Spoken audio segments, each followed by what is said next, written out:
Cool. Recording in progress indeed. Hello, everyone. Welcome. My name is Ryan Collins. I'm the executive director of the Midwest Writing Center. Thank you all for being with us tonight for our annual banned books reading that we hold in conjunction with the Rock Island Public Library. We always love this week. We love everything about this. We love banned books. So we're excited for all of our readers tonight. We've got a bunch of people live with us. We've also got some people who are going to be reading via recording. So we're going to kind of have a little mix of live and pre-recorded for you.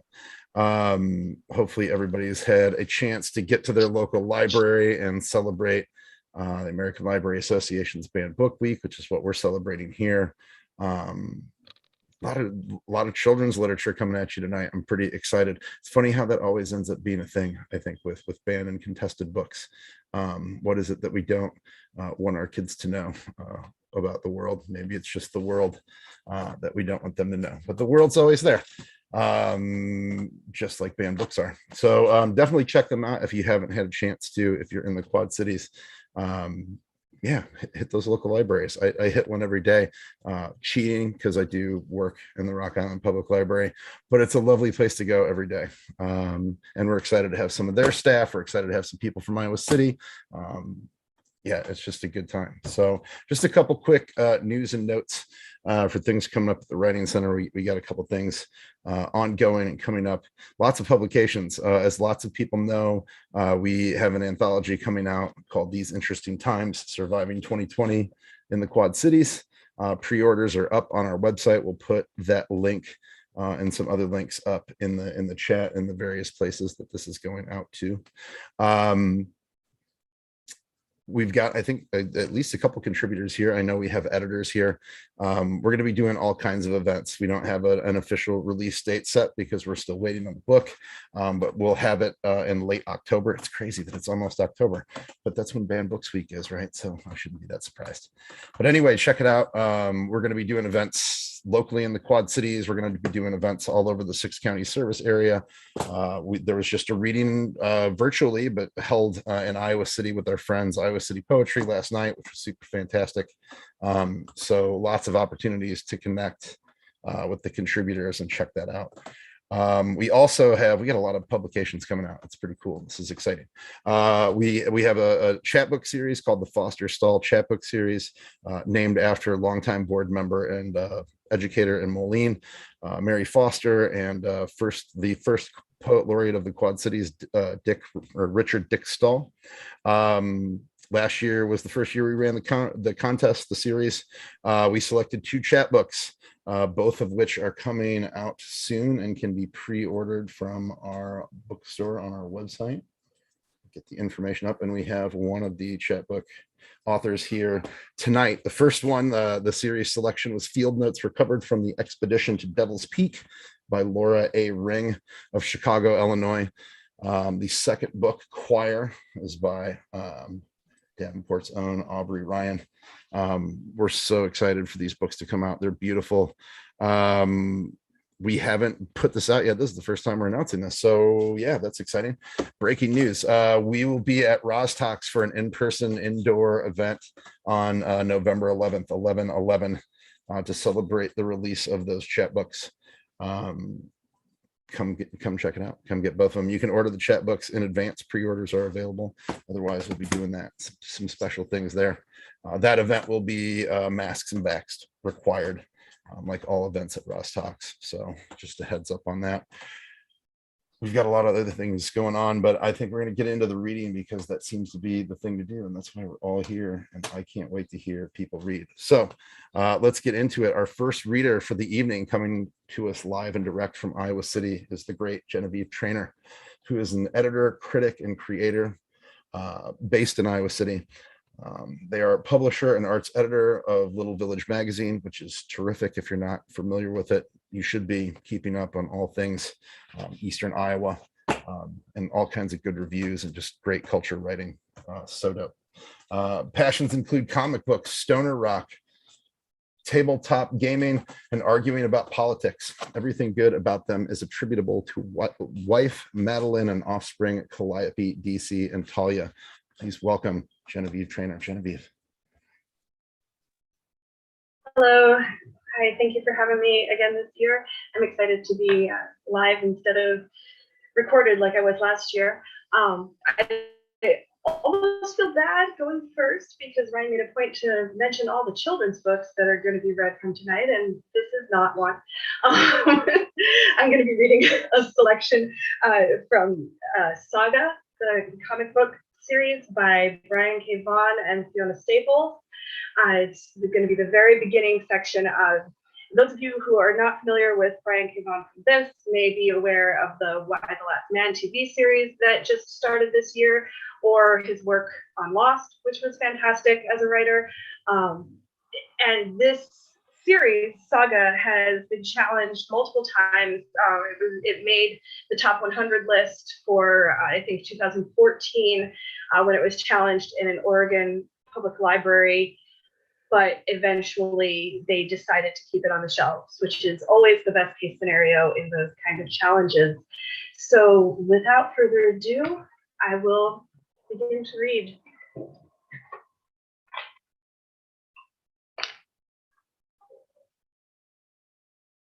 This is how an idea becomes real.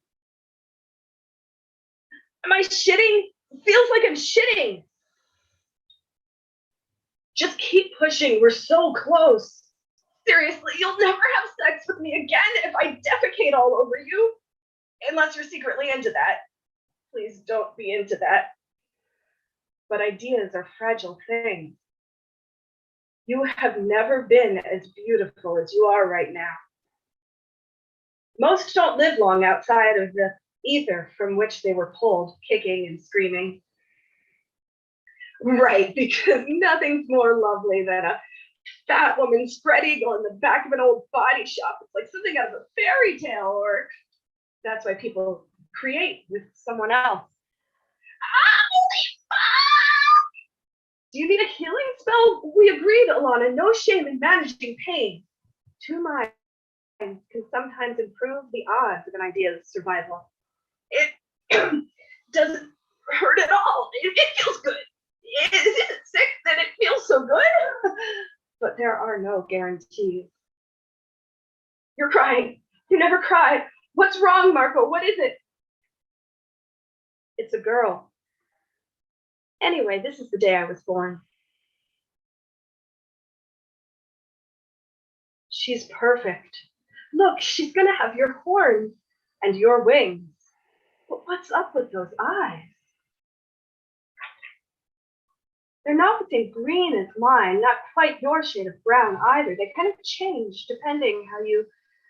Marco, what the hell are you doing? You have a sword. You are wearing a sword. I made a vow, Alana. I'm a father now, not a soldier. And that blade is never again leaving its scabbard. I wasn't expecting this much gristle. Well, Pico, that's your daddy. Pico, what happened to calling her Beatrice? Honey, Beatrice is a name for a good girl. Does this look like a boring good girl to you? It's just, Pico means something kind of filthy where I come from. Well, we don't have to make a final decision until her wing bleeding. What? No way. You said when we started this, no politics, no history, and no more barbaric religious nonsense. Wing bleeding isn't religious, it's cultural. What is cultural about mutilating an infant? Are we really having a fight now? Because that's how we ended up making this one. Bang! What was that? I don't know. The grease monkey I paid off swore we'd have this place to ourselves all weekend. Private First Class Alana, you are under arrest for abandoning your post and aiding the enemy. We're dead. We're dead! Steady on. That door's made of dragon bone. How long will it take your people to get through? 3 minutes? Less if they have blue blood with them. This is Baron Robot 23 of the Coalition Forces commanding you to surrender at once. Trust me, they're in there. I can leave now, yeah? Go. I'll try to buy you two some time. Go? Go where? They never cover the roof because they know my wings are useless. I couldn't fly a kite, much less all this fucking baby weight. Bullshit. Please, you can do this. I know you can. She needs a name. I don't want my child to die without a... Drop whatever you're holding and put your hands in the air. Suck my hemorrhoids. You don't have to do this. We just want to live our lives. Is that me speaking language? We should cut its fucking tongue out. You can't do this. We're on civilian territory, not a sanctioned battlefield. We are duly licensed military police officers and an approved law enforcement mission. Now step away from the prisoner and Your Excellency, Demeter's picking up exotic matter. We've got magic incoming. You greedy shit. Who else did you tell about this? Alta soldato Marco. No. Haltu. Mi avertas vin. Netesumin. Estas compintinata. Wait, let's all just talk about this. Their chaplain's reading a spell. My family. Central, I need emergency clearance to engage Wreath Continent off theater. I love you so much.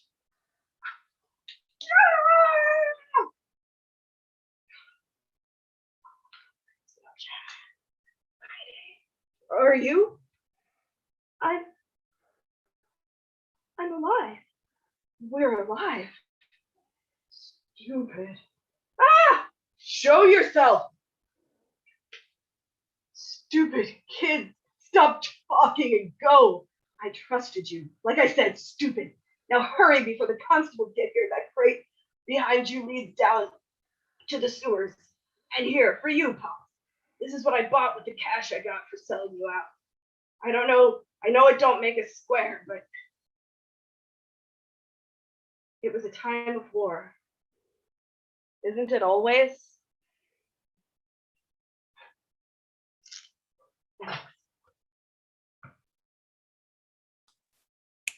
Yeah. Thank you so much, Genevieve, for getting us off to a fiery start. That was amazing. Please read everything to me. That is awesome. You have a very lucky household that gets to hear such terrific reading. So thank you. Yeah. And now we'll get into some children's literature. It's cool. It'll be there. There's so much of it. We're going to get into a lot. So like, it's going to be cool. Our next reader is Aubrey Ryan, who again is the author of the Foster Stall chapbook series, Editor's Selection Choir, which is forthcoming in November. In addition to that, she's the author of Good Beast, winner of the Phantom Books Breitling Chapbook Contest. Her work has appeared in Best New Poets, Pinwheel, Anti, Matter, Hobart, Booth, New Madrid, El Aleph, Quarterly West, Diagram, the Nuclear Age Peace Foundation, and elsewhere. Her poems have been featured on broadsides by Joseph Lappy and Team Nerd Letterpress. Aubrey is the winner of the Booth Poetry Prize and has been 3 times nominated for a Pushcart Prize. She lives in Iowa with her husband, 2 sons, a cat, and a garden.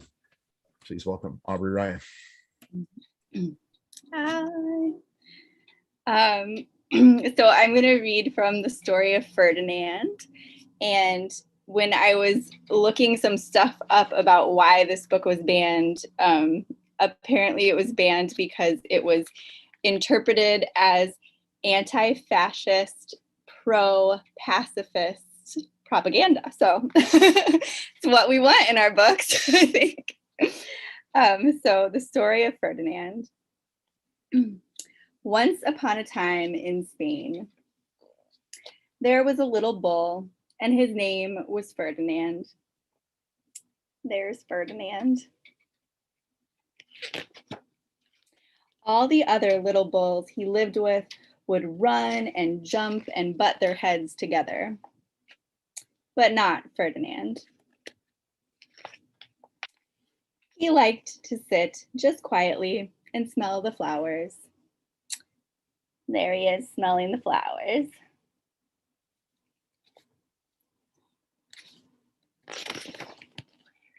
He had a favorite spot out in the pasture under a cork tree. It was his favorite tree, and he would sit in its shade all day and smell the flowers.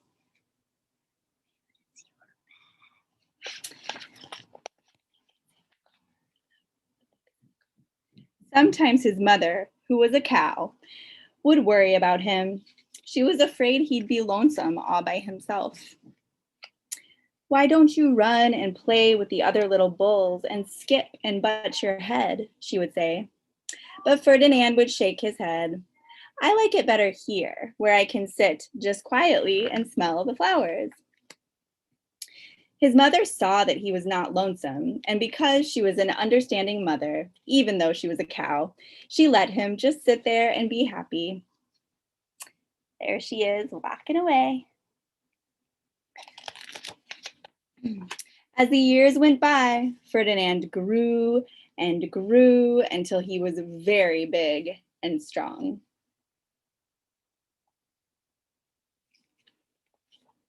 All the other bulls who had grown up with him in the same pasture would fight each other all day. They would butt each other and stick each other with their horns. What they wanted most of all was to be picked to fight at the bullfights in Madrid. But not Ferdinand. He still liked to sit just quietly under the cork tree and smell the flowers. One day, 5 men came in very funny hats to pick the biggest, fastest, roughest bull to fight in the bullfights in Madrid. There are the 5 dudes. All the other bulls ran around snorting and butting, leaping and jumping, so the men would think that they were very, very strong and fierce and pick them. Ferdinand knew that they wouldn't pick him, and he did not care. So he went out to his favorite cork tree to sit down. He didn't look where he was sitting, and instead of sitting on the nice, cool grass in the shade, he sat on a bumblebee.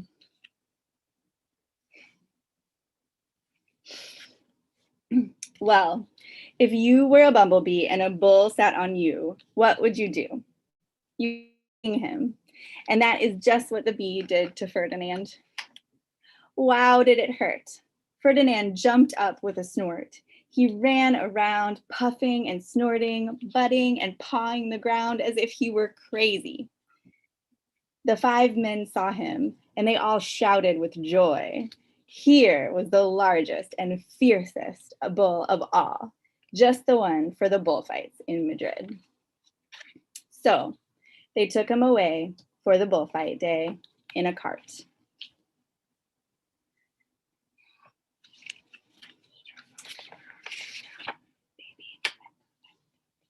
What a day it was. Flags were flying, bands were playing, and all the lovely ladies had flowers in their hair. They had a parade into the bull ring.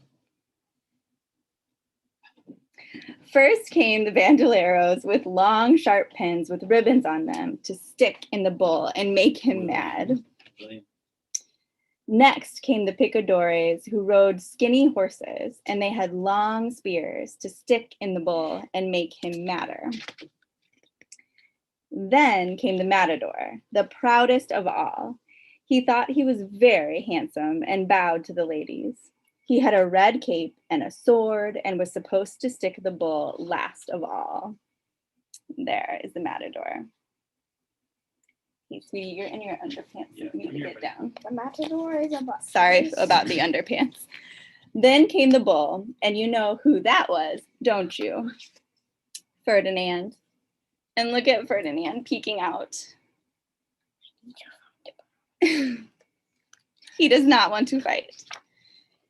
They called him Ferdinand the Fierce, and the bandoleros were afraid of him, and the picadores were afraid of him, and Matador was scared stiff. Ferdinand ran to the middle of the ring, and everyone shouted and clapped because they thought he was going to fight fiercely and butt and snort and stick his horns around. But not Ferdinand. When he got to the middle of the ring, he saw the flowers and all the lovely ladies' hair, and he just sat down quietly and smelled.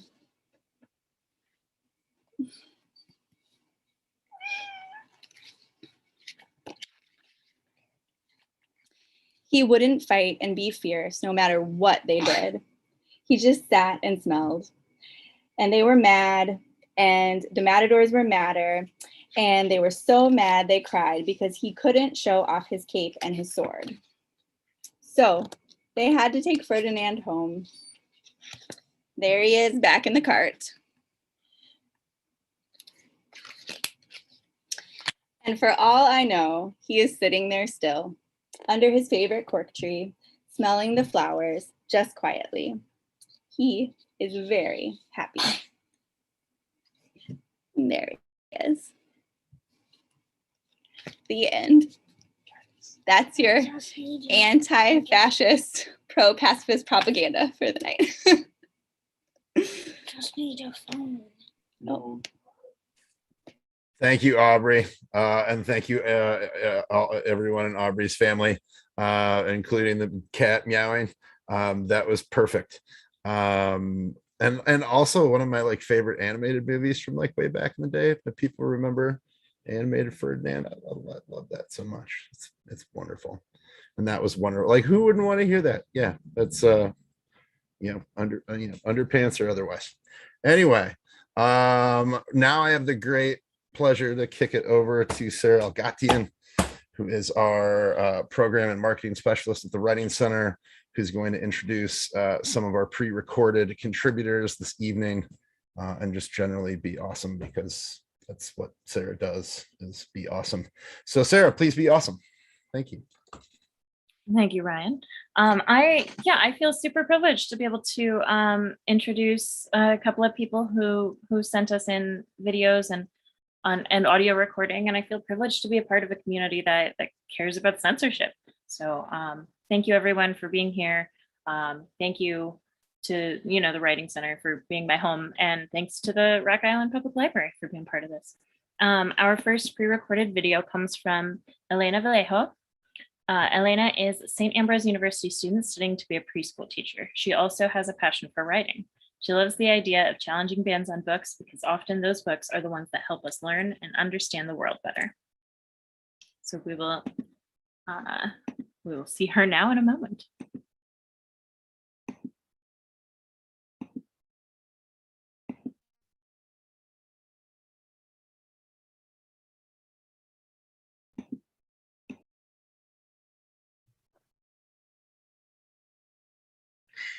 Hello, everyone. Today we'll be reading I Am Jazz by Jessica Hernell and Jazz.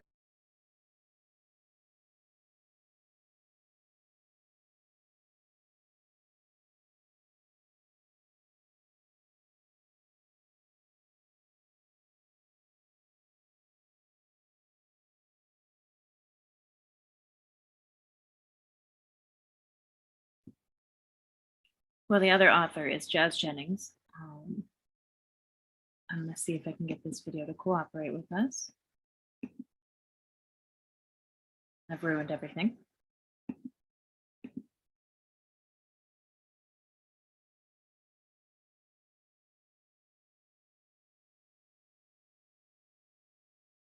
Okay, maybe we return to this video, and we can hear from Emily Kangri in the meantime. I also have a video of hers, which maybe it's just my bandwidth is not gonna like us today, but hopefully we can do it. Emily Kangri teaches English at St. Ambrose University in Davenport, Iowa. Her work appears widely in journals. She has been both a Pushcart Prize and Best of the Net nominee, as well as a chapbook finalist at Small Harbor Review and 30 West Publishing House. Recently, she was named the first runner-up for the 2020 Robert J. DeMott Short Prose Contest, judged by Dinty W. Moore, and she received an honorable mention in the 2021 Emerging Women Poet Contest, held by Small Orange Journal. She serves on the board of directors of the Midwest Writing Center, a nonprofit organization that supports writers in the Quad City community. So I'm gonna have to stop this screen share now to go back. So I apologize, everyone. And then I'll reshare for Emily.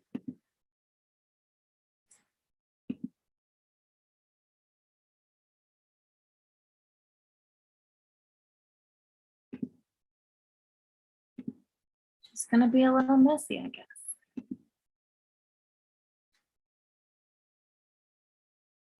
But we've got it. We're gonna hear some Whitman by somebody who can read Whitman like a pro. And here we are. Hi, I'm Emily Kangri, and I'm an English professor at St. Ambrose University, as well as a member of the board at the Midwest Writing Center. I love banned books. I love the banned books reading at the MWC hosts each year. And this year I wanted to share some excerpts from Walt Whitman's poem, I Sing the Body Electric. The whole poem is a little long. It comes in 9 parts, but I'll read just parts 1 and 4 because those are my favorite parts. But before I read them, just a quick word about Whitman. I chose him this year because I love the way he elevates in language the experience of having a physical body in the world. And it's an old poem, but timely. This past year, we've been, I think, more attuned to the fact of our bodies, and we find ourselves craving a physical presence with one another, especially the more we keep our bodies separate, given the circumstances. So I hope that we can think of our living, breathing bodies all the more as a cause for a celebration, the way Whitman thinks of them. I Sing the Body Electric, Part 1. I sing the body electric. The armies of those I love engirth me, and I engirth them. They will not let me off till I go with them, respond to them, and discorrupt them, and charge them full with the charge of the soul. Was it doubted that those who corrupt their own bodies conceal themselves? And if those who defile the living are as bad as they who defile the dead? And if the body does not do fully as much as the soul, and if the body were not the soul, what is the soul? Part 4.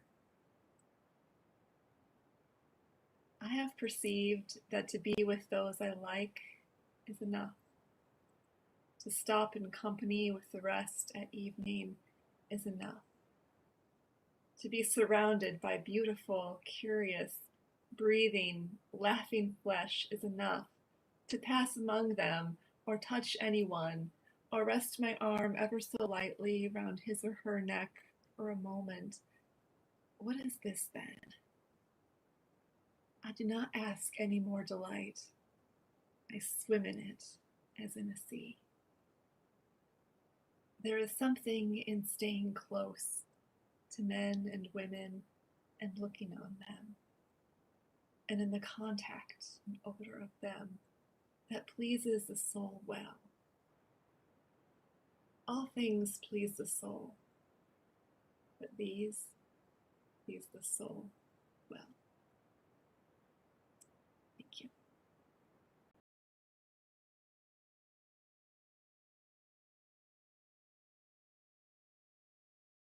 So I hope you understand what I mean when I say that Emily can read Whitman.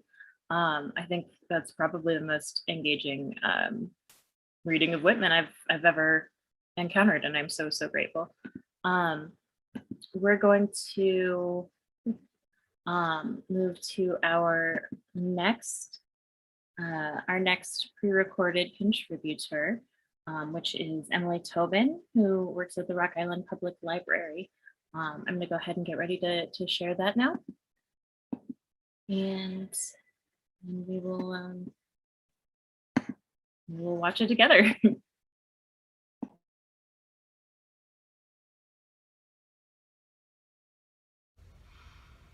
Hi everyone, my name is Emily and I'm the young adult librarian at the Rock Island Public Library, and the book I'm going to tell you about today is called Stamped: Racism, Anti-Racism, and You.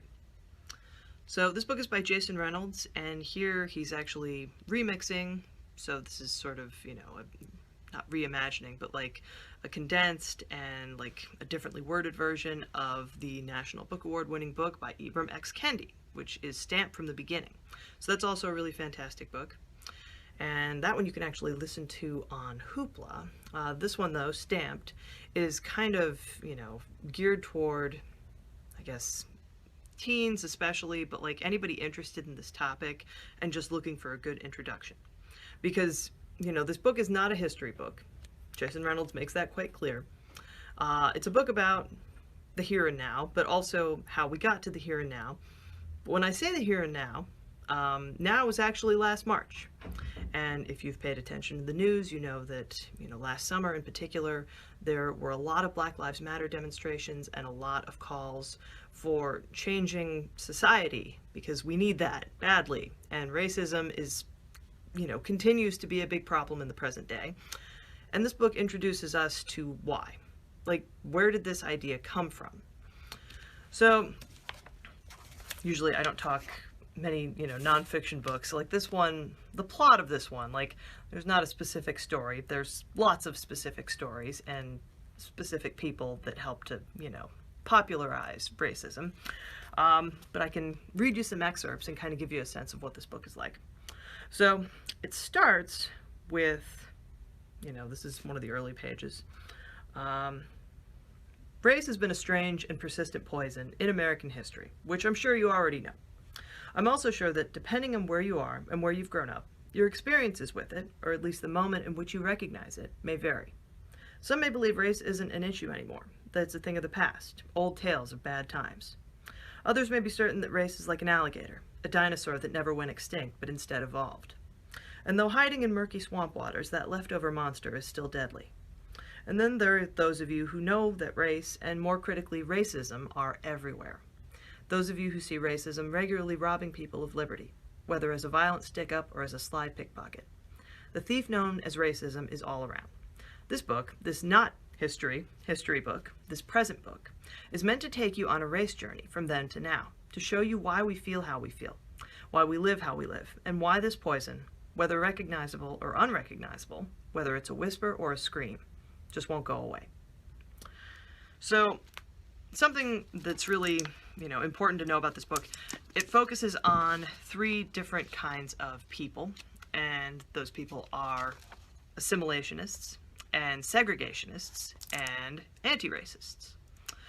So, segregationists, they're just racists. They want to keep different people, of different races separate. Assimilationists say, oh, sure, I love people of all races as long as they act like white people, like specifically black people. Like this was a thing historically, even with people who, were abolitionists, who fought to end slavery. Well, they wanted to help former slaves, but they did want them to act a certain way. Whereas anti-racists, they love black people for who they are. They love the fact that, oh, you have your own culture and your own traditions, and that's great. And that's it. There's no conditions to being treated as a human being. There shouldn't be. But in this book, it talks about the beginnings of racism and its roots in religion. And of course, America, in spite of not officially being a Christian country, Christianity and, the history of the Puritans in particular is all mixed up in our history. And so that's why in chapter 4, we meet Cotton Mather. And this is the page that introduces you to Cotton Mather, because this is a book about racism and anti-racism, but it's also very funny, in addition to being sad and informative and, kind of eye-opening in the sense that there's a lot of stuff about people that you've heard of maybe, but you didn't kind of know their full story prior to reading this book. Perhaps, depending on, what books you've read. But in chapter 4, we meet Cotton Mather, and it starts like this. Remember John Cotton and Richard Mather, the Puritans who got the American race ball rolling? Well, turns out they had a grandson. Well, not the two of them together, but Richard Mather's wife dies. Okay. John Cotton dies. Richard Mather marries John Cotton's widow, Sarah. Richard Mather's youngest son, Increase, marries Sarah's daughter, Maria, making her his wife and stepsister. Increase and Maria have a son, February 12, 1663. They name him after both families. Cotton and Mather becomes Cotton Mather. So, that chapter goes into detail about how this guy was a racist wunderkind. And what this means is he was somebody who used his great education and learning, as many people did in this time. This was centuries ago, but they used their education to justify other people having less. Specifically, if you were black, well, what they tried to say was, this is just how religion says things should be. And of course that's not true. But these ideas that people came up with hundreds of years ago are still hurting people today. Because there are still people who believe that if you're suffering, if you're having a hard time, if you're experiencing racism or hardship, well then it must be because you did something. And that's not true. But, I mean, this is in the DNA of America, unfortunately. This idea that, oh, well, if you just work hard enough, if you just learn enough, then, you know, you can have the life you want. And that simply hasn't been true for many, many people for most of our history. So, also in this book, you know, moving forward kind of to the present day, you know, you learn in modern times how racism, you know, it just changed to something else. I mean, it doesn't look like it did hundreds of years ago, obviously. What it has become, you know, in the past couple of decades is, oh, I don't see color. And this is the idea of the post-racial society. You know, the idea that I think a lot of people my age grew up with is this idea that, oh, wow, it's too bad that there was racism in the past, but then we had the civil rights movement in the 60s, and that ended racism. And of course it didn't. But I mean, that's kind of the simplistic narrative that, well, we had racism in the past, but then things got better. And things have gotten better, but we have a long way to go before people really are equal, before people can really enjoy their lives without, you know, having to live with the threat of racism and the constant problem of racism, depending on who you are and where you live, obviously, and your race. You know, you can have very different life experiences. So, here's one more thing from the end of the book, one more little, just not clip, but excerpt, a quote. Basically, all it takes is the right kind of media to spark it, racism, to spin it. At least that's what history has shown us. Tell a certain story a certain way. Make a movie that paints you as the hero. Get enough people on your side to tell you you're right, and you're right, even if you're wrong. And once you've been told you're right long enough, and once your being right has led you to a profitable and privileged life, you'd do anything to not be proved wrong. Even pretend human beings aren't human beings. So, if you want to read this book, you can check out the ebooks either on Libby or Access 360, and you can also get a copy at the library. That was so great. I didn't expect the in between parts to have extra background information. That was a really pleasant surprise for me. I hope it was for all of you as well. Next up, we have me missing my pages. Next up, we'll have Anne Bowden, who is a professor emerita of English at Augustana College. Her work appears and/or is forthcoming in Another Chicago Magazine, from SAC, Gingerbread House, UNESCO, Lit Break, and the Penwood Review, Persimmon Tree, South Dakota Review, Teach Right, Toured Literature, among others. Her books include Light and Leaven and Fritjof's Story, which is a YA novel. So Anne gave us an audio file. So I pulled up an image of the book she is sharing with us, and I'm going to share that with you.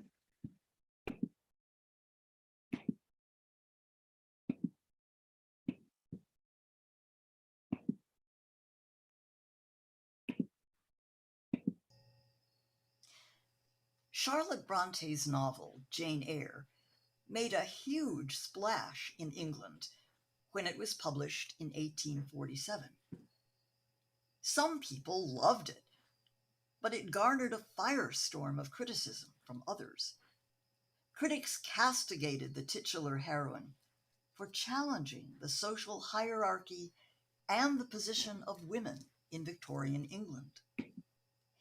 I'd like to read two famous passages that show these challenges. Here is the first one. Women are supposed to be very calm generally, but women feel just as men feel. They need exercise for their faculties, and a field for their efforts as much as their brothers do. They suffer from too rigid a restraint, too absolute a stagnation, precisely as men would suffer.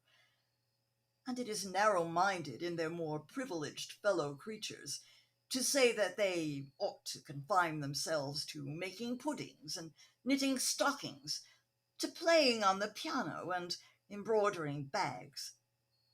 It is thoughtless to condemn them or laugh at them if they seek to do more or learn more than custom has pronounced necessary for their sex. And here is the second passage. Jane Eyre, plain, poor, and friendless, takes a job as a governess to the wealthy Mr. Edward Fairfax Rochester. She falls in love with him. Now everything divides them: gender, social class, money. Yet Jane dares to declare her love for him, even before she knows that he loves her in return. Here is that famous declaration.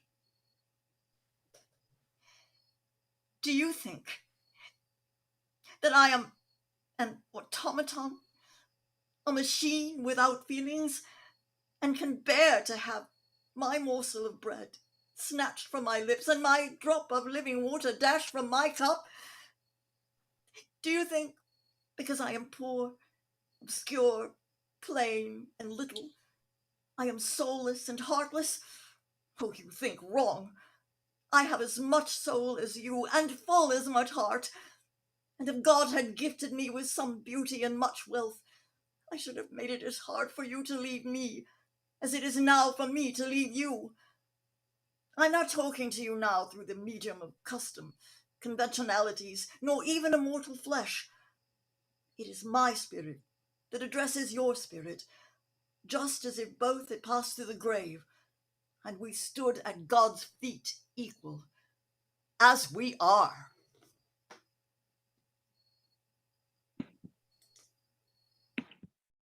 That was a whole performance. That was really cool. Thank you, Anne Bowden, for that experience. As you may or may not expect, we're gonna revisit Elena's video where she reads I Am Jazz. So I'm gonna revisit Elena's biography. Elena's a St. Ambrose University student studying to be a preschool teacher. She has passion for writing. She loves the idea of challenging bans on books because they are often the same books that help us learn and understand the world better.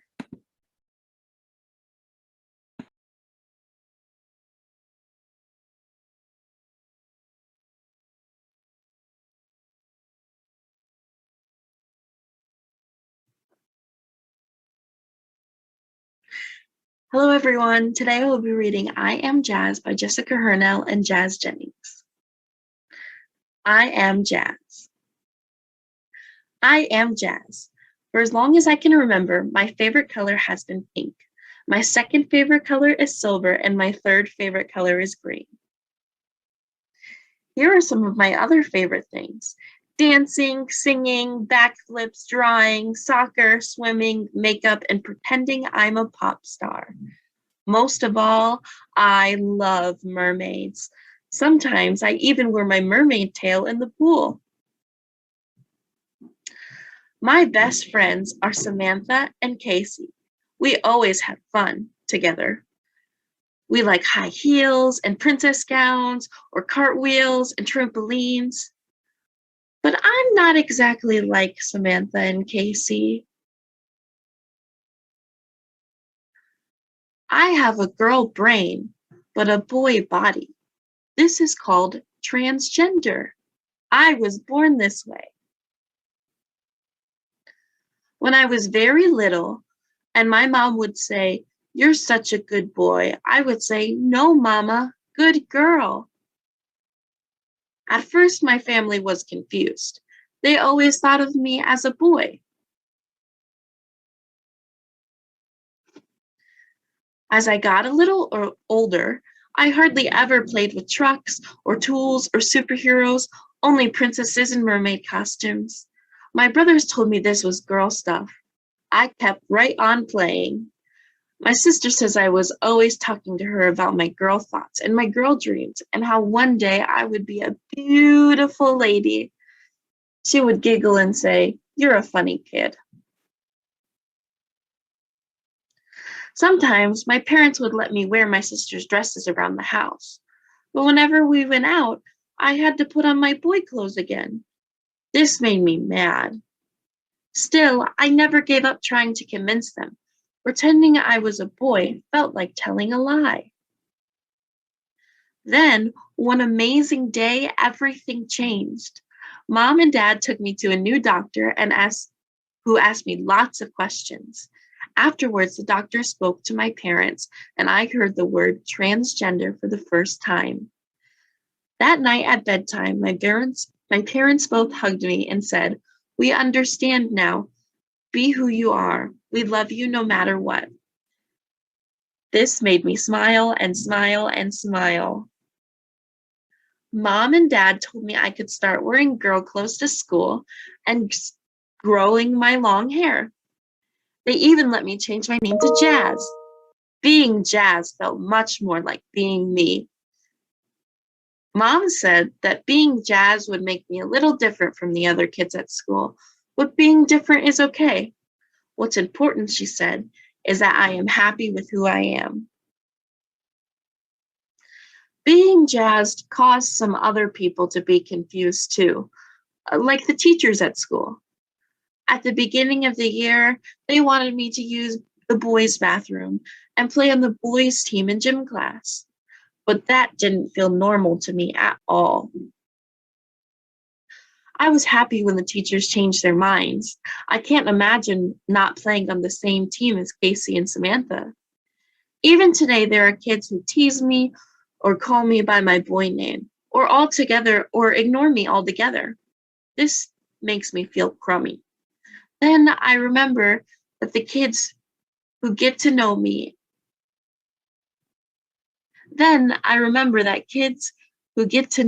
usually want to be my friend. They say I'm like one of the nicest girls in school.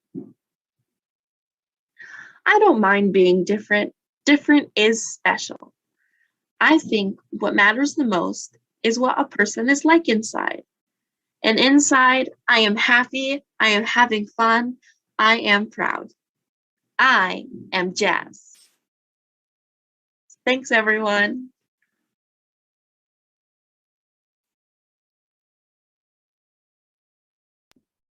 I have been meaning to read that book forever. I am super excited that it was just read to me. I hope you all enjoyed it too. The author of that book, Jennings, has also written a memoir that's, without pictures and written for an older audience, which has also been banned. So that's fun. That's some follow-up information. Next up, we'll have Jodie Toohey reading I Know Why the Caged Bird Sings. Jodie has authored 9 books. She's the owner and operator of Legacy Book Press, a traditional publisher of personal stories told via fiction, nonfiction, poetry, or a combination. She also helps authors craft their stories via her Facebook group, LBP Personal Story Writers Community, which is open for members. Jodie, take it away. Hello, thank you very much for letting me read. I picked an obvious one. Maya Angelou's I Know Why the Caged Bird Sings. So I just have a little information I found on why it was banned, and this might be a refresher to a lot of you. The Office for Intellectual Freedom, a function of the American Library Association, has received numerous confidential reports about Angelou's book, I Know Why the Caged Bird Sings, over the past 2 decades, with the majority concerning the book's sexually explicit material, such as the sexual abuse the author suffered as a child and its anti-white messaging. Today, autobiography sits at third on the association's 100 most frequently challenged books of 1990 to 1999, is one of the 10 books most frequently banned from classrooms and school libraries. Challengers have routinely cited issues related to sexual content, racism, abuse, and explicit language as reasons to disqualify the book from reading lists. So I chose just a short excerpt on probably one of the ones that people don't like. So it starts on page 72 in my version. So, because of the lurid tales we read and our vivid imaginations and probably memories of our brief but hectic lives, Bailey and I were afflicted, he physically and I mentally. He stuttered and I sweated through horrifying nightmares. He was constantly told to slow down and start again, and on my particularly bad nights, my mother would take me in to sleep with her in the large bed with Mr. Friedman. Because of the need for stability, children easily become creatures of habit. After the third time in mother's bed, I thought there was nothing strange about sleeping there. One morning, she got out of bed for an early errand, and I fell asleep again. But I woke to a pressure, a strange feeling on my left leg. It was too soft to be a hand, and it wasn't the touch of clothes. Whatever it was, I hadn't encountered the sensation in all the years of sleeping with Mama. It didn't move, and I was too startled to. I turned my head a little to the left to see if Mr. Freeman was awake and gone, but his eyes were open and both hands were above the cover. I knew, as if I had always known, it was his thing on my leg. He said, "Just stay right there, Riddy. I ain't gonna hurt you." I wasn't afraid, a little apprehensive maybe, but not afraid. Of course, I knew of lots of people did it, and they used their things to accomplish the deed, but no one I knew had never done it to anybody. Mr. Freeman pulled me to him and put his hands between my legs. He didn't hurt, but Mama had drilled into my head. "Keep your legs closed and don't let anybody see your pocketbook." "Now, I didn't hurt you. Don't get scared." He threw back the blankets and his thing stood up like a brown ear of corn. He took my hand and said to feel it. It was mushy and squirmy like the inside of a freshly killed chicken. Then he dragged me on top of his chest with his left arm, and his right hand was moving so fast and his heart was beating so hard that I was afraid that he would die. Those stories revealed how people who died wouldn't let go of whatever they were holding. I wondered if Mr. Freeman died holding me, how I would ever get free. Would they have to break his arm to get me loose? Finally, he was quiet, and then came the nice part. He held me softly that I wished he wouldn't ever let me go. I felt at home. From the way he was holding me, I knew he'd never let me go or let anything bad ever happen to me. This was probably my real father, and we had found each other at last. But then he rolled over, leaving me in a wet place, and stood up. "I gotta talk to you, Riddy." He pulled off his shorts that had fallen to his ankles and went into the bathroom. It was true the bed was wet, but I knew I hadn't had an accident. Maybe Mr. Freeman had one while he was holding me. He came back with a glass of water and told me in a sour voice, "Get up, you peed the bed." He poured water on the wet spot, and it did look like my mattress on many mornings. Having lived in Southern strictness, I knew when to keep quiet around adults. But I did want to ask him why he said I peed when I was sure he didn't believe that. If he thought I was naughty, would that mean that he would never hold me again? Or admit that he was my father? I had made him ashamed of me. "Riddy, you love Bailey?" He sat down in the bed and I came close, hoping. "Yes?" He was bending down, pulling on his socks, and his back was so large and friendly I wanted to rest my head on it. "If you ever tell anybody what we did, I'll have to kill Bailey." "What had we done?" "We?" Obviously didn't mean me, my peeing the bed. I didn't understand and didn't dare ask him. It had something to do with his holding me, but there was no chance to ask Bailey either, because that would be telling what we had done. The thought that he might kill Bailey stunned me. After he left the room, I thought about telling Mother that I hadn't peed the bed. But then if she asked me what had happened, I'd have to tell her about Mr. Freeman holding me, and that wouldn't do. It was the same old quandary. I had always lived it. There was an army of adults whose motives and movements I just couldn't understand, and who made no effort to understand mine. There was never any question of my disliking Mr. Freeman. I simply didn't understand him either. For weeks after, he said nothing to me, except the gruff hellos, which were given without ever looking in my direction. This was the first secret I have ever kept from Bailey, and sometimes I thought I should be able to read it on my face, but he noticed nothing. I began to feel lonely for Mr. Freeman in the casement of his big arms. Before, my world had been Bailey, food, Mama, the store, reading books, and Uncle Willie. Now, for the first time, it included physical contact. I began to wait for Mr. Freeman to come in from the yards, but when he did, he never noticed me. although I put a lot of feeling into "Good morning, Mr. Freeman." One evening, when I couldn't concentrate on anything, I went over to him and sat quickly on his lap. He had been waiting for Mother again. Bailey was listening to The Shadow and didn't miss me. At first, Mr. Freeman sat still, not holding me or anything. Then I felt a soft lump under my thigh begin to move. It twitched against me and started to harden. Then he pulled me into his chest. He smelled of coal dust and grease, and he was so close I buried my face in his shirt and listened to his heart. It was beating just for me. Only I could hear the thud. Only I could feel the jumping on my face. He said, "Sit still, stop squirming." But all the time, he pushed me around in his lap. Then suddenly he stood up and I slipped onto the floor. He ran to the bathroom. For months, he stopped speaking to me again. I was hurt and for a time felt lonelier than ever.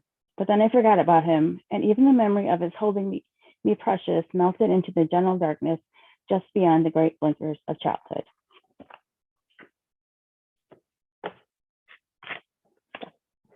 Thank you. Thank you, Jodie.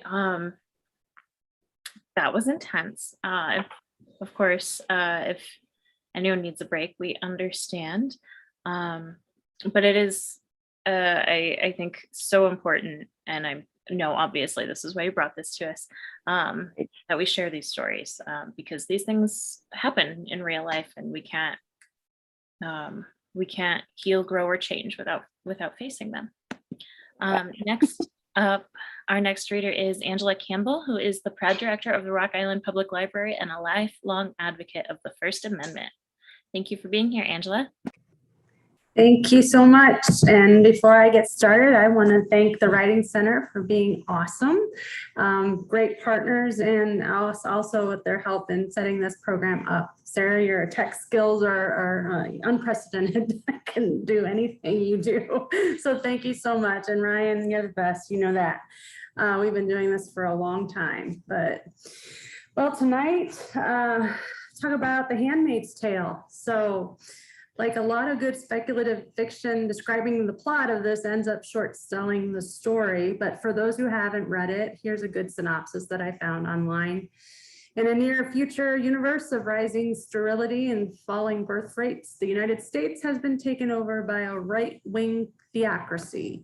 To rebuild the population, the new government has reintroduced the biblical practice of forced surrogacy. Rich women get to be wives to commanders. Other women, if they can still bear children, like the book's heroine, Offred, are made into handmaids, sent to training centers to learn obedience, made to wear red, not allowed to control finances or read. All told in spare, ironic prose with not an extra ounce of flesh on it. So The Handmaid's Tale, needless to say, has been banned. Of course, it's been banned. It has appeared on American Library Association's list of the top 100 banned books of the decade for both the 1990s and the 2000s. People said it had too much disturbing sex. Well, astute readers might point out that anyone who singled out the sex as the disturbing element wasn't paying enough attention. The true terror of the book isn't the acts that people commit, but the mindset. The brainwashed masses lulled into accepting the unthinkable as the ordinary. Kind of sounds familiar. Other challenge reasons include the usual: profanity, sexuality, suicide, violence, anti-Christian themes. I read so many more offensive books, it's almost laughable this one is on a ban list, but it seems that the discomfort of the message is really why it is being challenged, not for any of the reasons listed. Oh, you don't like women's bodies being used as political instruments, or implying language as a tool of power, or promoting complacency or complicity? Groups may have found things offensive in this book, but those are the same groups who may not mind a society too different from Offred's horrifying tale. Margaret Atwood famously said, "If you're a writer and everybody likes you, A, you're doing something wrong, or B, you don't exist." This book stands the test of time, and I am going to read a short excerpt for you. I sit in a chair and think about the word chair. It can also mean the leader of a meeting. It can also mean a mode of execution. It is the first syllable in charity. It is the French word for flesh. None of these facts has any connection with the others. These are the kind of litanies I use to compose myself. In front of me is a tray, and on the tray are a glass of apple juice, a vitamin pill, a spoon, a plate with 3 slices of brown toast on it, a small dish containing honey, and another plate with an egg cup on it. The kind that looks like a woman's torso in a skirt. Under the skirt is the second egg, being kept warm. The egg cup is white china with a blue stripe. The first egg is white. I move the egg cup a little so it's now in the watery sunlight that comes through the window and falls, brightening, waning, brightening again on the tray. The shell of the egg is smooth but also grained. Small pebbles of calcium are defined by the sunlight, like craters on the moon. It's a barren landscape, yet perfect. It's the sort of desert the saints went into, so their minds would not be distracted by profusion. I think that this is what God must look like, an egg. The life of the moon may not be on the surface, but inside. The egg is glowing now as if it had an energy of its own. To look at the egg gives me intense pleasure. The sun goes and the egg fades. I pick the egg out of the cup and finger it for a moment. It's warm. Women used to carry such eggs between their breasts to incubate them. That would have felt good. The minimalist life. Pleasure is an egg. Blessings that can be counted on the fingers of one hand. But possibly this is how I am expected to react. If I have an egg, what more can I want? In reduced circumstances, the desire to live attaches itself to strange objects. I would like a pet, a bird, say, or a cat, a familiar, anything at all familiar. A rat would do in a pinch, but there's no chance of that. This house is too clean. I slice the top off the egg with the spoon and eat the contents. Thank you.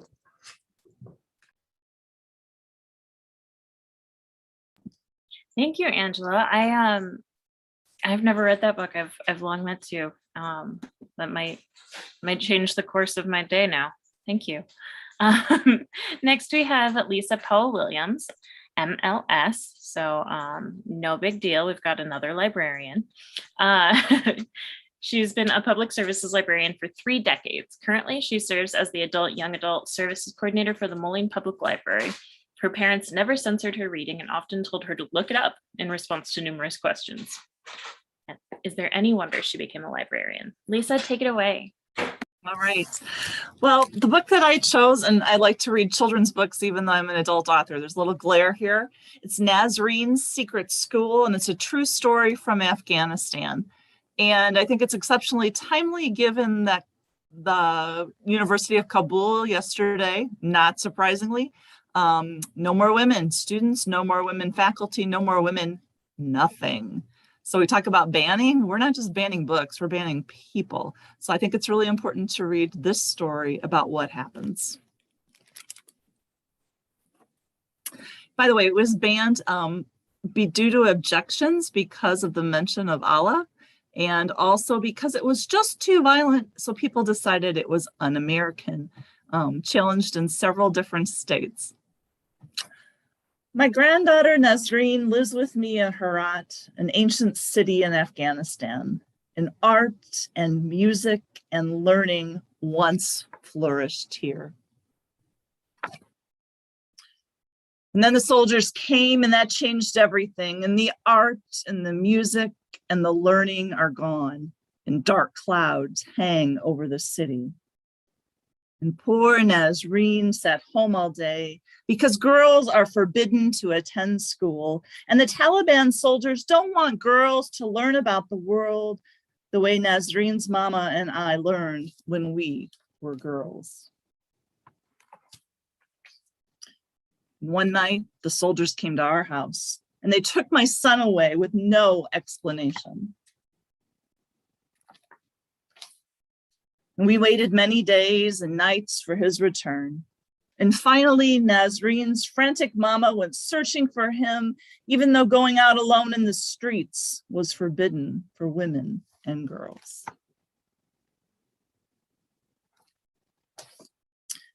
The full moon passed our window many times as Nazarene and I waited.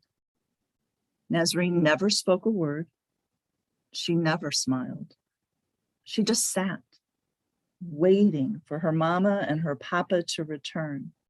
I knew I had to do something. I heard whispers about a secret school for girls, behind a green gate in a nearby lane. I wanted Nazarene to attend this secret school. I wanted her to learn about the world as I had, and I wanted her to speak again. So one day, Nazarene and I hurried down the lanes until we came to the green gate. Luckily, no soldier saw us. I tapped lightly, and the teacher opened the gate, and we quickly slipped inside, and we crossed the courtyard to the school, one private room in a home filled with girls.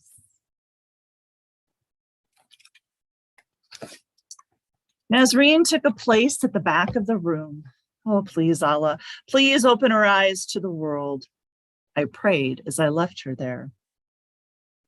Nazarene didn't speak to the other girls. She didn't speak to the teacher. And at home, she remained silent.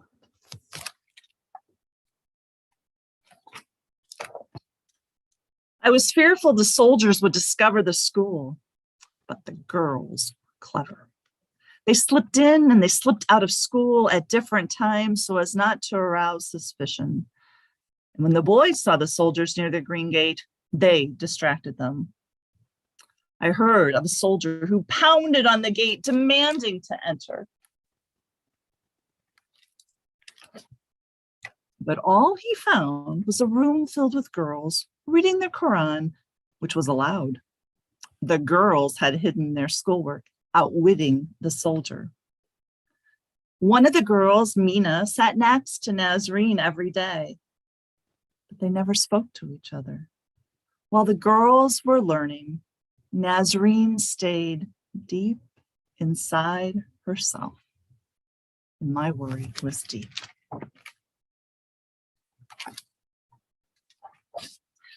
When the school closed for the long winter recess, Nazarene and I sat by the fire, and relatives gave us what food and what firewood they could spare.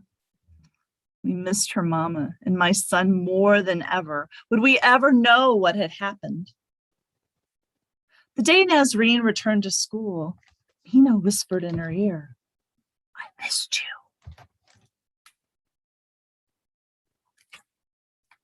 you."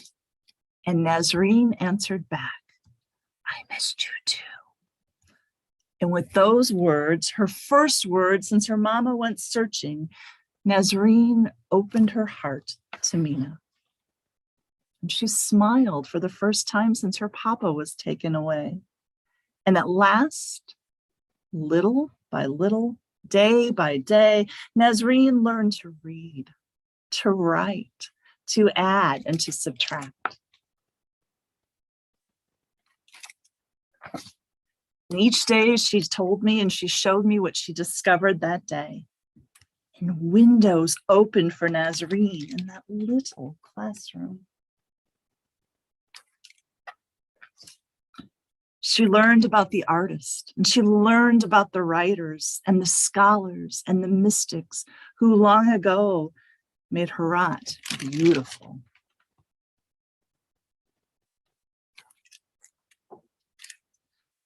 Nazarene no longer feels alone. The knowledge that she holds inside will always be with her like a good friend. Now she can see blue sky beyond those dark clouds. And as for me, my mind is at ease. I still wait for my son and I still wait for her mama. But the soldiers can never close the windows that have opened for my granddaughter. Ishna Allah, God willing. God willing, our sisters will be allowed to study and to read and to learn again.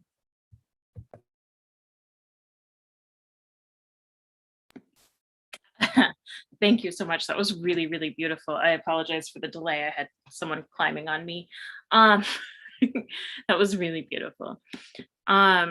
Next, we have Mary David Saber, a longtime member of the Midwest Writing Center. She's a member of several library book clubs and a fan of cozy mysteries. Tonight, she's reading from Elijah of Buxton by Christopher Paul Curtis. Thank you for being here, Mary.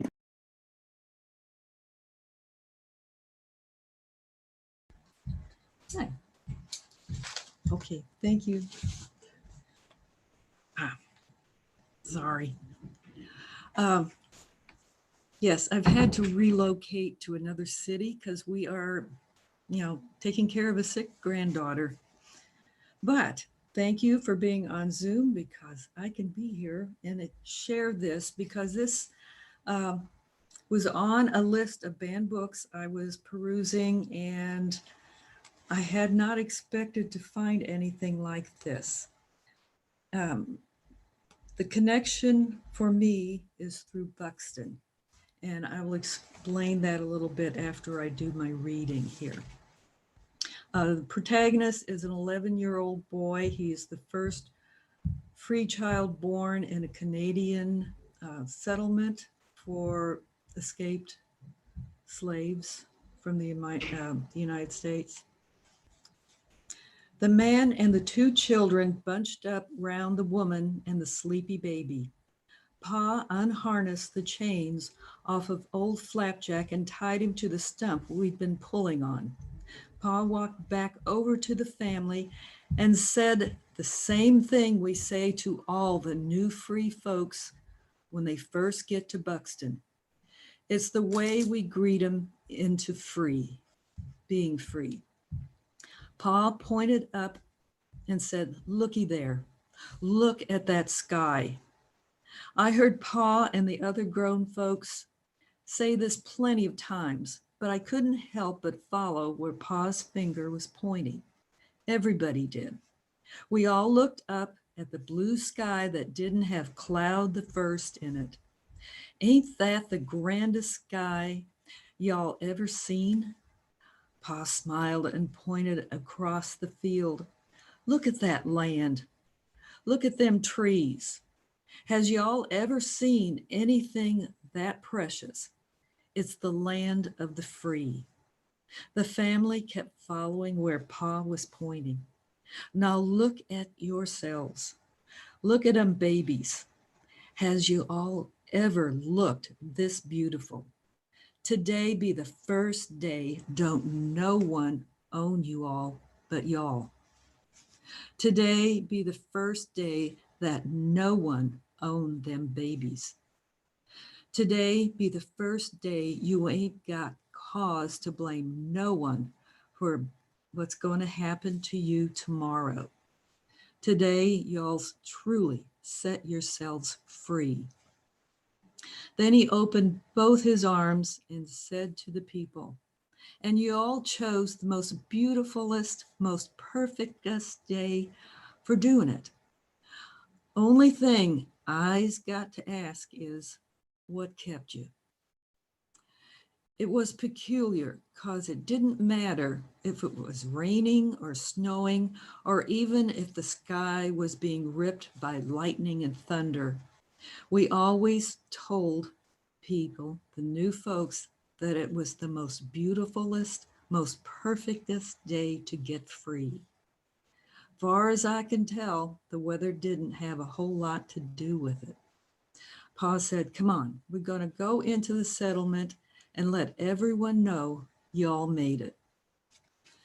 And that's what got me, the settlement, Buxton, because there is a Buxton, Iowa, a little south of Albia, and there's been a couple books about it.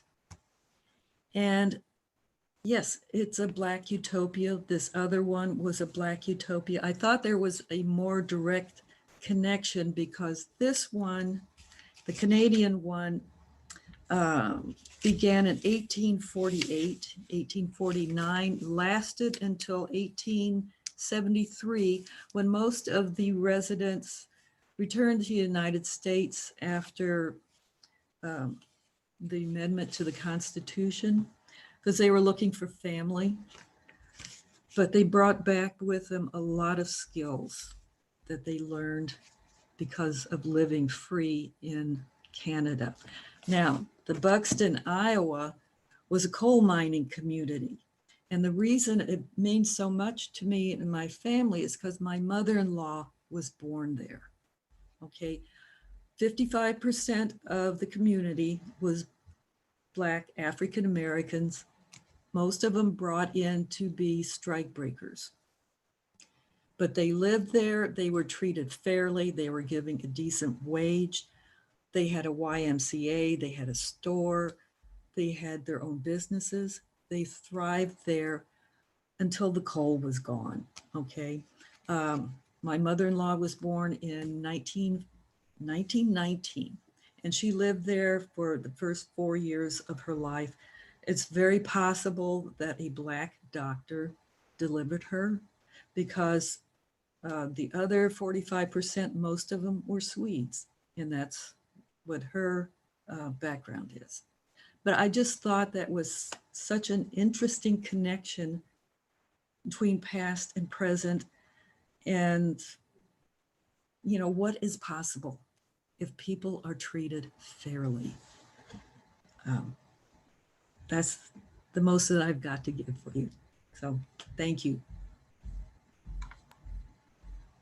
What a cool history. Thank you so much, Mary. Also, you have just a perfect reading voice. I am pretty envious of that granddaughter of yours. Sorry, moving on. Next, we have the inimitable Misty Irvin, author of 2 short story collections, a debut novel, about 1 million works of scholarship on women in medieval literature, and lots of creative nonfiction. Her first foray into objectional literature began in junior high when she discovered bodice ripper historical romances. She's been reading smut ever since. Misty, I see that you are wearing some clothing that I haven't ever seen you in before, so I'm excited about what is to come. No, I didn't dress for the occasion. You know, I feel a little silly. I always like to bring out medieval literature and remind people of what we're missing from a long time ago. But the other works we've heard had these wonderful, stirring messages of hope and liberation. And I basically chose something for the naughty bits. But here we go. I'm going to read from Boccaccio's Decameron this time. And the Decameron, as you probably know, is a collection of 100 stories. They vary widely in tone and content. It's one of the original linked story collections. There are animal fables, there are adventure stories, there are parables, there's satires, there's stories of love and stories of loss, there's rude comedy, there's lots of dirty jokes, there's a fair amount of sex and a good deal of deception. And so the premise of this book, as a reminder for those who haven't read it but want to now, a group of 10 young Italian noblemen and women are fleeing the Black Plague in Italy for a villa outside Florence. The story is set in 1348 when the plague was sweeping Europe and devastating Italy, with killing about 30 to 50% of the population. So, fearing for their lives, they run away, and to amuse each other at this deserted villa, they decide, these 10 young people, they will each tell a story a day for 10 days. So Boccaccio lived in Florence. He composed this around 1350, 1352 in the vernacular, meaning he didn't write it in Latin. He wrote it in his everyday Italian dialect, and it was pretty much a bestseller from that moment of first release. It was condemned by the Catholic Church and put on its Index of Prohibited Books in 1559. And if you're not familiar, the Index of Prohibited Books is the basis for the Inquisition. We're talking about the days when censorship meant you would be tied to a stake and burned on a pile of your books if it was found truly objectionable. In this case, I think the lewd content was probably as much at fault as the satire on hypocritical clergy, which was an evergreen theme of medieval literature. In the US, this book was banned until the 1930s under the Federal Anti-Obscenity Act because of its erotic content. And it was also subject to the Comstock Law, which passed in 1873, advocated by the New England Society for the Suppression of Vice. And that meant it was illegal to send it through the mail because it contained objectionable, i.e. lewd or erotic content. So, just how objectionable is this book? Here's the opening sentence. The opening sentiment, it reads, "To have compassion for those who suffer is a quality which everyone should possess. I know, that's so objectionable to ask that people have compassion. I chose a short story, and it's a story that's meant to illustrate that ultimately, I think the real message behind the erotic content, that the life force and the resilience of human nature is going to triumph even in the face of devastating loss and devastating opposition. So in that way, I think this story might talk to a couple of things we've heard already. But honestly, it's also a funny story about an intelligent woman who comes up with kind of a quick retort to a man who is making advances that she doesn't welcome. So this is the first day. This is story 5, and it's going to be told by Fiammetta. And so we begin. It pleases me that with our stories, we have begun to show how powerful the force of witty and ready retorts may be, and also how it is a sign of great intelligence in men always to seek the love of a woman from a better family than their own, and how in women, too, it is a mark of greatest discernment to know how to protect themselves from the loving attention of a man of greater station. Fiammetta is giving us a little lesson in courtly love here. Another grand theme of medieval literature. So, lovely ladies, I have in mind to show you in the story that it is my turn to tell how a noble woman with her actions and words protected herself from such a man and sent him packing. The Marquis of Mont Ferrazzo was a most worthy man, a standard bearer of the church, who had gone overseas on a crusade with a Christian army.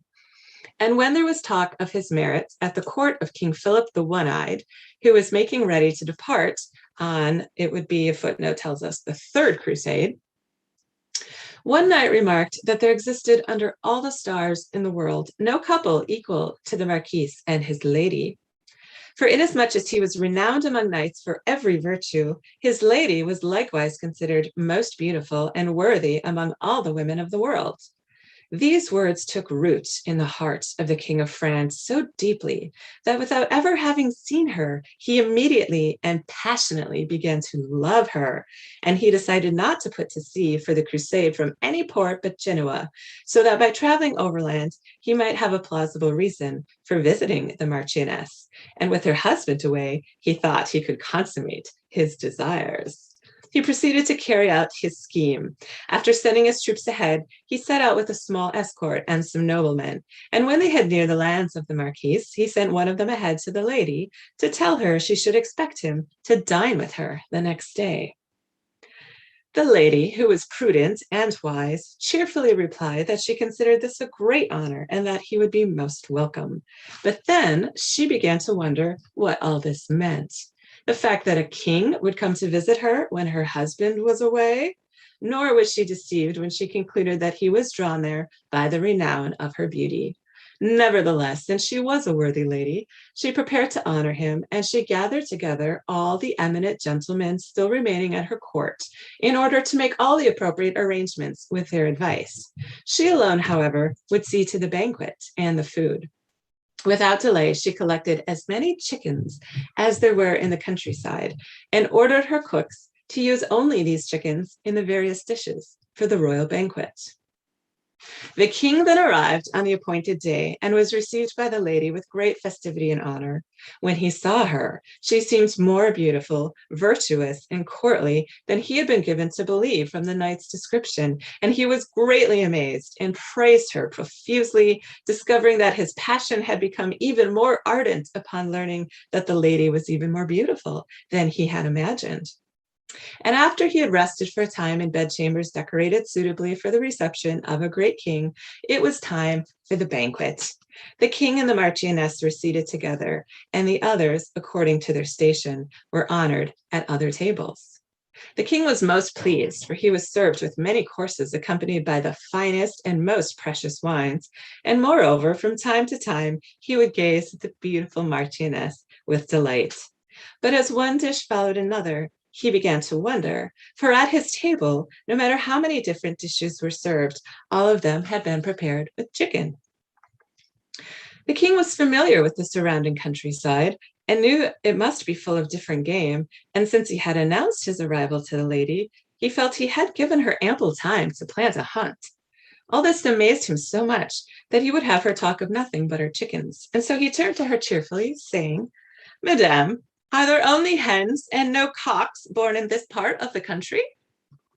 The Marchioness, who understood his question very well indeed, and believed that God, according to her wishes, had provided a most opportune moment for clarifying her intentions, turned boldly toward him and answered, "No, my lord, but though they may differ in dress and rank, the women here are the same as they are elsewhere."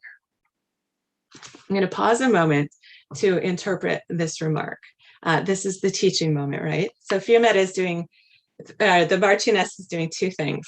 She's saying to the king, "King, you are not abiding by the rules of courtly love because you are going down, you're looking down, and it does not behoove me to receive the attentions of a man above me because as a courtly lady, I should be praised by those below." That's the reading that you will get on, Shoup and the other study guides. What the study guides won't tell you is that the Marchioness has delivered a famous cock block and said, "No, there will be no cock on the menu tonight." When the king heard this remark, he understood very well the motive behind the banquet of chicken, as well as the virtue concealed beneath her words. And he realized that his words of persuasion would be in vain with such a woman, and that force was out of the question. And since he had unwisely become enamored with her, he now thought, for his honor's sake, to wisely extinguish the dishonestly conceived flames of his passion. So he continued to dine with no hope of success and with no further attempts at jesting, for he feared her retorts. And immediately after dinner, in order to cover up a dishonest arrival with a hasty departure, he thanked her for the honor she had done him, commended her to God, and left for Genoa. Thanks for letting me share that with you. I had intended that for you and not for my kids, but we all have to grow up sometime. Thanks to the MWC, thanks to the Rock Island Public Library, and thanks to all of my fellow readers who I'm learning so much from. Honestly, some of the best timing I've ever witnessed in my life. And I'm grateful to have been a party to it. Thank you so much, Misty. And if it wasn't clear, I think that your shirt/dress is gorgeous. Next, and finally, we have someone who I always, anytime I see him, I learn more than I can contain in my tiny brain. John Turner. He taught at Scott Community College for 38 years. He began live theater there and founded the School Literary Magazine and edited it for 3 decades. He's also served as associate poetry editor of Stirring Online since it began in 1999. 23 of his plays have been produced in the Quad Cities. During that period, he also won the first poetry slams held in Davenport, Moline, and at St. Ambrose University, as well as the first slams ever held online. He ran a slam room for Warner Brothers for 5 years. His poetry and stories have appeared in Black and White, The Poet, Lyrical Iowa, Kaleidoscope, Astronomy, Haiku Hut, The Urbanite, and other venues for the last half century. Please take it away. Hello. And it has been such a pleasure to meet everybody's children and all of our beautiful cats in the course of this night. I was actually at a loss for a while as to what I should do today.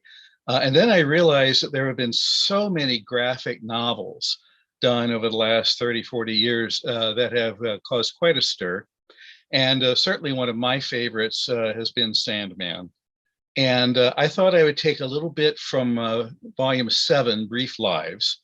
And this is the story of, well, I don't know how familiar you are with Sandman, but there are the 7 Deathless, which I hope I remember are destruction, desire, delirium, despair, destiny, death, and dream, whom we are following around here.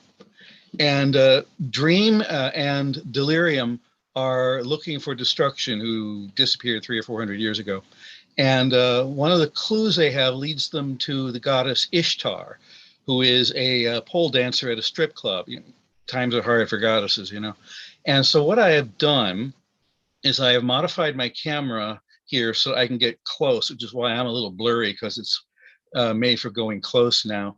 And I'm going to just go through a section of this book which I call the Dance of Ishtar. And best thing, you don't get to have to look at me anymore. You have to look at something much, much better. Okay, let's see if I can get set up here. Okay. All right. Ishtar feels them enter, a chill wind that touches her. She steals a hasty glance and falters. Hey, Skinny, I got a nice dollar for you over here. It's been a very long time, and she has met a great many people. But there are some people you never forget. And she goes zooming off. Oh, where you going? So, Ishtar, what in blazes you think you're doing? You can't just run off. Out of my way, Roger. She goes, honey, Ishtar, aren't you meant to be on now? You look like you've seen a ghost. You okay? Hey, bud, you can't go in there. Hey, wasn't it you that upset Ishtar like that? Because I'm telling you, no, you are not telling me anything. You will, however, remove your hand from my arm. I will talk to the lady Ishtar, and I will talk to her in private. Now, do you understand? Hey, all you girls, out of here now. But Roger, just clear out. You can wait in my office, okay? Not you, Ishtar. You stay. Hello, Bellini. Ishtar, as you will. It's been a long time. It is strange. My sister spoke of a dancing woman who knew my brother. It never occurred to me that it would be you. Delirium? Oh, of course. She spoke to me last night through Tiffany. I did not realize that it was her. Well, let's get it over with. You had precious little time for me when I was seeing your brother. And I have to admit, this is the last place I expect to see you. This little temple of desire. What brings you here? You, Astarte. Ishtar! The last time I saw you was 2,000 years ago. You told me you thought I was a bad influence on your brother, remember? And then you acted like I wasn't there whenever I was with him. I remember. I have not changed my opinions. You really don't like women, do you? I have come. Okay, where am I? Ishtar, I have no desire to quarrel further with you. Then why are you here? I have a question for you, and I have a warning. If you're trying to threaten me, no threats. Okay, shoot. The question is this. My sister and I seek our brother, your former lover. Have you any clue as to his present whereabouts? I haven't seen him in centuries. That is not a direct answer. I don't know where he is. Is that direct enough for you? It may have to be. You can sacrifice a black lamb to me if you like, but this is all the temple I've got, and we're kind of short on oracles. You have my sympathy. Spare me. What's the warning then? You may be in some form of danger.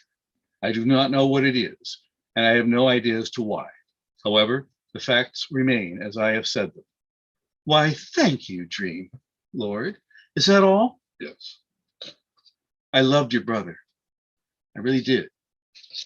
You are the goddess of love. I would expect nothing else from you. Good night. Her name is Tiffany. I went inside her already. You should give her lots of dollars, oodles and oodles of them. Delirium, we're leaving. You already spoke to her without me? Yes. And you know where he is? I know where we are going next. Oh, okay. Matthew? Boss, look, how about 10 more minutes? No. Wait, what's going on? Who is that guy? Are you in some kind of trouble? Are you okay? No, sure. I don't know. I'm going to dance now, Roger. You've never really seen me dance, Roger. I mean it. The last time I danced, they had temples to me. 50 priestesses in each temple. You know that? Hey, look, if you aren't feeling too good, you can take the rest of the night off, okay? Once in every great year, the sacred king would see me dance. It was the last thing he ever saw.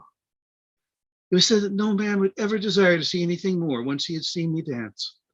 Stop talking like that, Ish. You're scaring me. Come into my office. I'll fix you a drink. I know how gods began, Roger. We start as dreams. Then we walk out of the dreams onto the land. We are worshipped and loved and take power to ourselves. And then one day, there's no one left to worship us.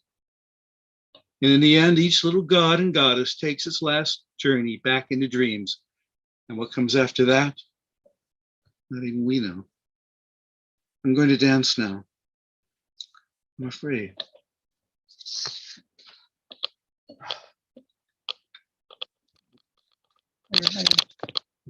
Off she goes to dance. Ishtar, what's happening? The music becomes a lone, dancing, menacing bass. Ishtar nods in approval.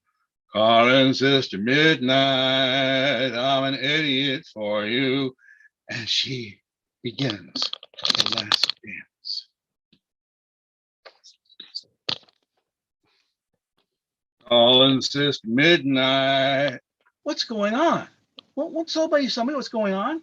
Please, somebody? What can I do about my dreams? Jay Musgrave feels the blood burst from his ears. Then there is pain, true, but he scarcely notices it. Murray Brown feels a sudden tightening in his chest. His head falls on a pile of beer-sodden dollar bills, and he gasps for breath while he stares and dies. And Shep Casey, who hasn't had an erection in a dozen years, is ejaculating violently again and again and again.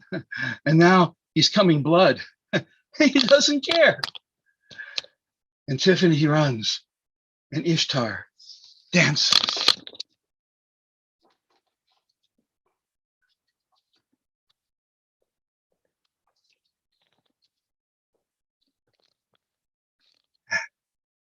Tiffany is outside. And I only am escaped alone to tell thee. Not that they'll believe you, of course. Tiffany, console yourself. You can't be that dumb. At least you got out of there before she went critical. Huh? You know, she still really loved him.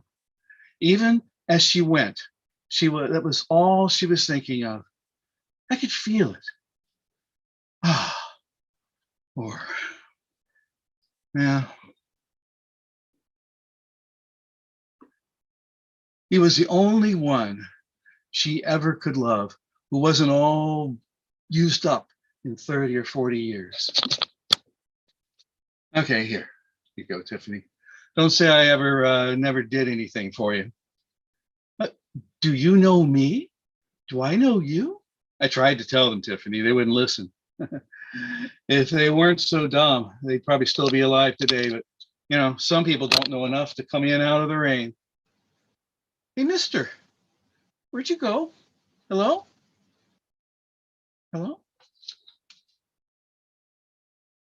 And that was Brief Lives.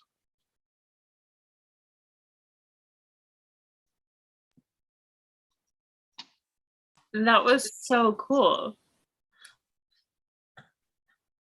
John, did you have more or background info for us? I don't want to stop you if you're not done. On what? I just don't want to stop you early. That's all. On the book, on me, on what? I just didn't want to stop you if you weren't done. No, I think I'm done. All right. Well, thank you so much. I never really looked to see if the book was banned, but I would think it was. Forgive my performance of Iggy Pop. I had never even heard of that song until yesterday, and I've been practicing like a sumbitch for the last 12 hours trying to get right. Well, your innovation and your performance were jaw-dropping. I'm very impressed. There's lots of comments in the chat about it too. Ryan, I guess it's your turn. Yeah, I can't follow. I don't know what I'm supposed to say in response to everything that's happened since the last time I was on here, other than that was super fantastic. Everybody, thank you all so much. Big snaps and claps to all of our readers. It was super great to like get a couple like whole books. That was awesome. It was super great to see so much like illustrated and graphic content. Yeah, I mean, because those things happen, and like I know at least wasn't it the Hugo Awards that changed their rules after the Sandman won. I think that was the thing, which I don't know if that counts as banned or contested, but it's certainly game changing and sort of strikes me as being of the same sort of limited mind. In any case, Banned Books Week is ongoing through October 2nd. So if you haven't been to your local library to check out the digs they've got, definitely do that. We posted all kinds of links in the chat, samples of work from people who have read tonight, presses, just all kinds of cool stuff. So go check that out. A couple things that we forgot, a couple events. This is a busy week for us. So some of our anthology contributors did a reading virtually in Iowa City last night. We're doing this tonight because banned books are awesome and you should read them. Again, hit your local library. This Saturday, we'll be hosting our twice monthly writers studio. We're still doing that online. It is free and open to writers of all styles, all experience levels, all backgrounds, etc., and so forth. It is free and open. If you're interested in participating, sharing a little work, getting some feedback, come check us out. Sarah's been hosting that and doing a fantastic job, as Sarah always does. Thank you, Sarah, for minding the ones and twos tonight and just being so excellent and making everything go and crack and be super fantastic. So if you just want to go listen to some people share some work and get a vibe for what that's like, you can do that. Like we said, it's free. It runs from 11 to 1 on Saturday, the first and third Saturdays of the month. Lastly, this Sunday special event, we are very fortunate to be among the people tabling and participating in all the cool events that are part of the Lowland Block Party. The fourth Lowland Block Party. It's in the green space outside of Rostock's and Labor Space. All kinds of cool vendors, art, local writers, just too much stuff to name. Bunch of good musical acts. We'll have readers throughout the day in between the musical acts at the 45 of the hour, 12:45, 1:45, 2:45, 3:45. We will be there rocking the house. It will be Aubrey Ryan, who you heard from earlier tonight, Kristen DeMar, who is very, very funny and very, very awesome and just put out her very, very first book. So we'll be supporting her. And then I think Sarah and I are going to actually do our thing on the mic and do a little bit of reading. I know, gasp. But we're going to do a little get down. It's going to be fun. So come check it out. It's free. It's open all day. Roosters will be there with the grub. It runs from 10 to 5. Come check it out. Come support all the local artists and creators in your local community. And I think that's it. Thank you all for being with us tonight. We really appreciate it. Thank you again to all of our fantastic readers. Y'all are so amazing and engaging. And I just want you all to record audiobooks of reading other things and things you read tonight. So we might work on that. Be looking for that, Quad Cities. Thank you again. Check us out online, www.mwcqc.org. Thanks very much. Have a good night and support banned and contested books. Bye, y'all. Bye, con Dios.